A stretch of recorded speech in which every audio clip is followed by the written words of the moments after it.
I am the stone that the builder refused. I am the visual, the inspiration that made ladies sing the blues. I'm the spark that makes your idea bright. The same spark that lights the dark so that you can know your left from your right. I am the ballad in your box, the bullet in the gun, the inner glow that let you know to call your brother son. The story that just begun, the promise of what's to come. And I'ma remain a soldier till the war is won. Chop, chop, chop. You gon' flip. Chop, chop, chop. You gon' flip. Chop, chop, chop. You gon' flip. Chop, chop, chop. Welcome to the Immaculate Negro, episode 7. As you can see from the topic of this episode, we're going to be talking about white people today, or Caucasians, whatever you prefer to call them. So I'm going to start by saying this is not like a bash white people video or a rant video about how much I hate white people. It's not going to be anything like that. So if you're a white person about to listen to this, take a deep breath because it's all good. So I think I mentioned before that obviously growing up in Nigeria, there was not really any white people, so whatever. Went to the UK, came across my first white person. I was like, cool, just another person, doesn't matter. Same thing.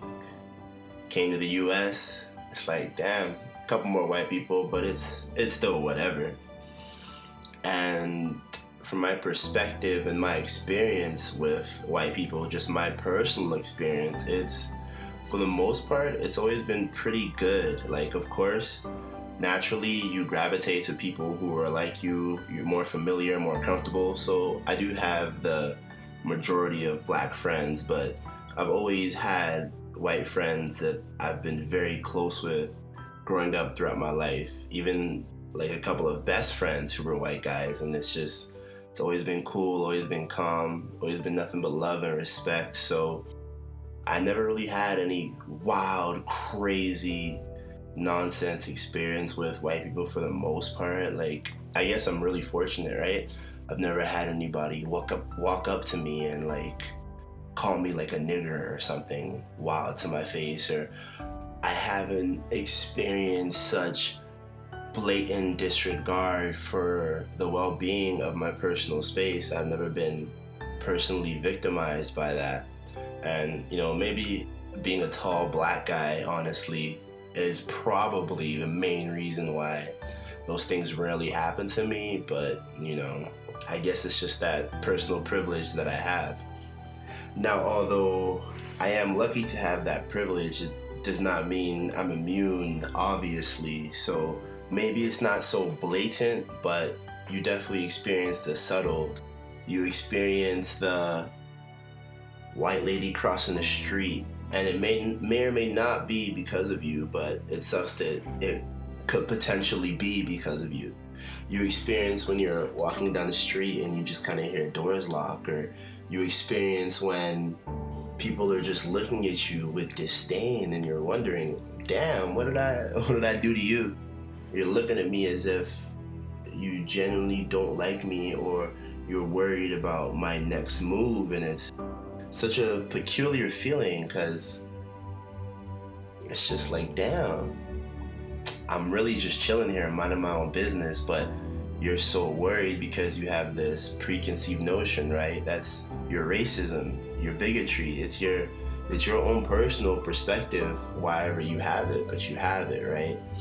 So it's a real shame, honestly. It's a shame to experience, it's a shame to see, and it's a shame that people exude such behavior, such presence, such aura, and I don't know, it just makes me feel some type of way. So I say all of that to say this: although my personal experience may not be drastic or dramatic or wild, I still experience it at some level. So you have to understand and believe that there is this overarching idea of whiteness as its own entity. It's something that affects all of society at the macro and micro levels. All of us personally, even though whether you're a white person or not, from the perspective of a lot of white people, they view people of other races or nationalities as below them.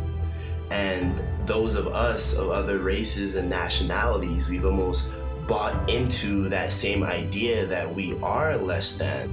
And you may not think you have, but subconsciously you probably have. So think about that next time when you're moving different around a white person, when you're talking different around a white person, when you think a certain way of a white person just based off of them being white. That's the whiteness in you.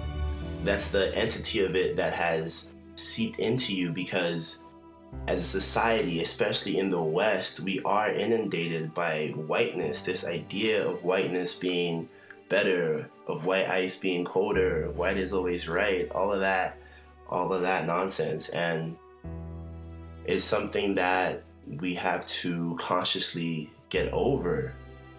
And it's really, I'm not gonna blame all white people, because they're just people like everybody else. They didn't choose to be born white, just like I didn't choose to be born black. So we can't come at them with that same negativity. You know, we have to, for lack of a better phrase or term or word, we have to, I guess, lead with love. I always try to give every white person the benefit of the doubt, always. I never just assume that they're gonna hate me or they're gonna be racist or they're this or they're that. You can't. It's extremely awful to just assume, right? It's the same thing they do to black people. They assume that they're this or they're that or they're dangerous, quote unquote, whatever wild image they have of you in your head. You have to really lose all your preconceived notions. We all have to, because we all have them for one another, and it really just makes understanding each other so much more difficult. It really makes a common ground seem so out of reach. But who knows? Maybe one day it'll be better. As always, thank you and God bless.